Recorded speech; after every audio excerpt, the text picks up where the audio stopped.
Ryan from the band Barley Station. And we are going to break down a song from our Damaged Goods album, which came out a while back, but we are reissuing it on vinyl. Woohoo! Everything looks good on vinyl. So the song we're going to break down is a song called Mr. Rain. And once you hear it, you'll understand what I'm talking about when I explain it, because it's kind of complicated. It started out as a song. I wrote it on acoustic guitar and came up with the vocal, the lyrics, the guitar part. It was actually intended to be sort of a Southwest American flair type song. And then it went East Asian. Yeah. Or subcontinental. The songs often will take a mind of their own. You have to let it go with it. Like a lot of people, they try to force a song, into a box, and it's easy to do because you have a whole entire music industry that tries to force you into a genre, and we've always been, going against the flow on that. Well, and the whole arrangement process was really organic and it was collaborative. I mean, I think you had the song on acoustic guitar. I just kind of went to the mandolin, and I was dying to put the mandolin on something.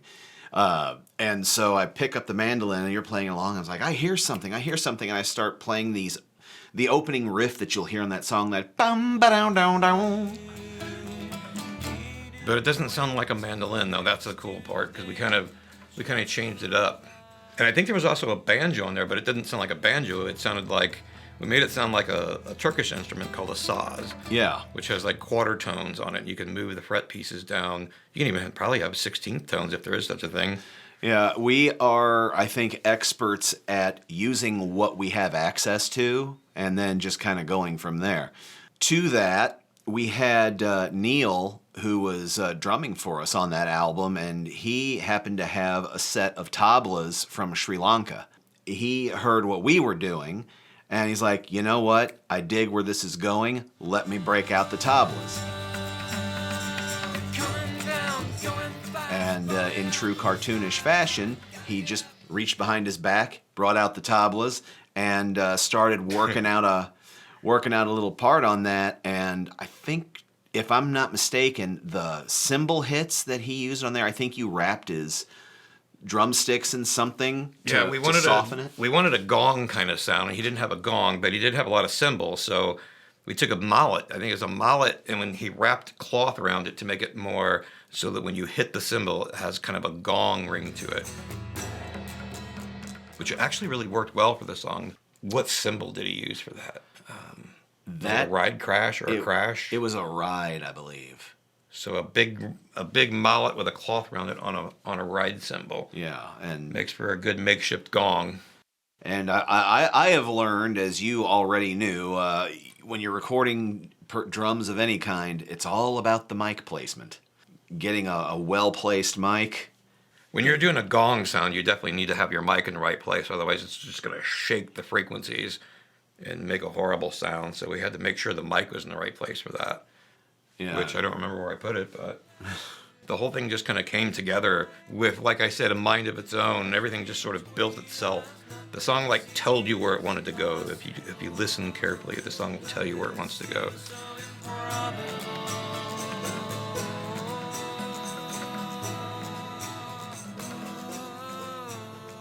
And no discussion of a song's history is fully complete if you don't have a prepared statement about the history of it.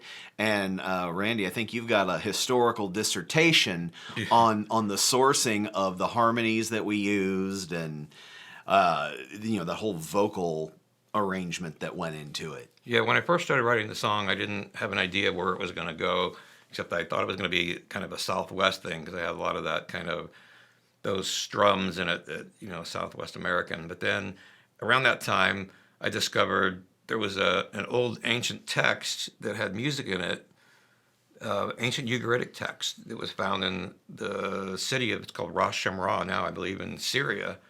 And it's known as the oldest song in the world. And it kind of flew in the face of the experts with how harmonies developed. Because originally they thought harmonies developed around the ancient Greeks, around that time. But this kind of flew in the face of it because it had a major diatonic scale on it. And so I wanted to take some of those harmonies from that particular song when I saw the translation, assuming it's accurate, and I utilized those into the song too. So the song kind of took a whole turn and became more of like an ancient Near East kind of sound over the top of a Western diatonic. And those two work together well, since Western diatonic scale and this ancient text were basically sort of the same thing in a way. So what you wind up with on Mr. Rain is what I like to call country and Eastern. I suppose so. So we laid the track down and put the guide guitar and the guide vocal on. And oftentimes the guide vocal ends up being a good keeper vocal. We don't use auto-tune or any of that kind of thing. Just raw vocals and do them until you get them right, you know. Do it again. Kind do of it old again. School. Yeah, I have a tendency to push people to the limit when it comes into the studio as pretty much the producer for the Barley Station's music as well as singer. On this particular album that this track is on, there was one incident where we pushed our drummer pretty hard. He broke a sweat. Yeah, we kept having to have him do it again on the drum parts. And we're like, all right, do it again. He comes in the control room. He's like totally dripping with sweat because this is like the fastest paced song on the album. A lot of drummers admire this album because he's a really good drummer and did some really great work on it. But we forced it out of him. We pushed him and pushed him until finally on the last take, it was like, all right, he's probably not going to take it anymore. We're going to have to, this is going to be it. This is going to be the take or he's going to drop dead or kill us. And so we did that last take and nailed it on that one. Yeah, it's like you said, the whole album really is just a drumming masterpiece as well as a writing masterpiece. So no song is complete without some sort of low end on it. So putting the bass down was a bit of a challenge because my main bass is like a Beatles bass, people call it. It's like a Hofner version. And you play it left-handed. Yeah, I'm left-handed. It has a very deep tone, which is very hard to EQ. But it did fit in pretty well with this song. There was a little bit of a challenge to EQ it. But once we had all the drum parts down and everything else, I was able to get the bass on there and fit it in perfectly for what the song needed. Were there any other drum parts on there? Like we had tablas, we had the gong sounds. Yeah. I just remember watching Neil play the tablas just to record. I feel like that has to be the most uncomfortable percussion instrument to play because I feel like he had to like get into a certain position with them. Like I don't know if he had them on his drum or on his lap. I think they're on his lap. And 'cause they come with their own pillows, which I find really interesting. Yeah, you can't really move. You have to have those drums just sitting there and playing them just right. And there's just so many sounds that just one of those drums can make.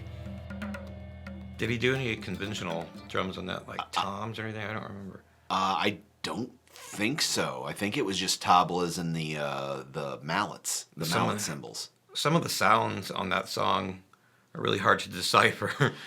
Yeah, well, we have a tendency of doing that. I think you might have mentioned this earlier, where we'll sandwich sounds together to make it sound like it's something it isn't. We probably should play the song. Yeah, let's not talk about it. Let's play the song. Well, here's a little teaser clip.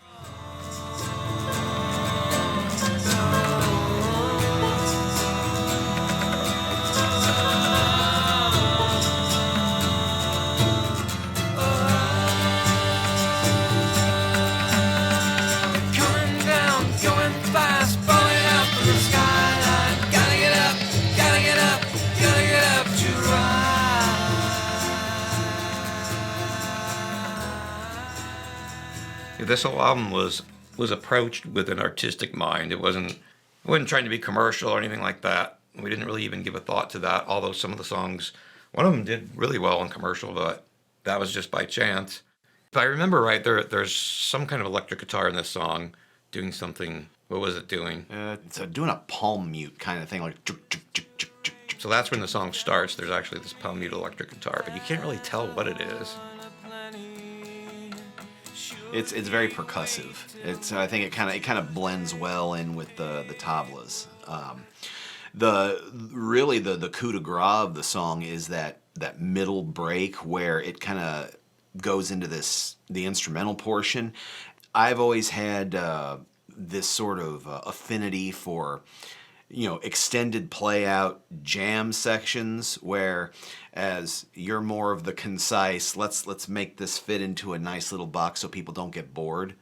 And so we had this really good compromised section of the song. Again, we've got this teamwork thing going on where it just wound up being exactly what it needed to be. The mandolins are sort of inviting you to kind of go along for this instrumental ride. And just as you think you might want some more, it says, nope, if you want more, you'll have to listen again. So this song, Mr. Rain, doesn't really fit in any genre. Some might call it world music, since it kind of picks up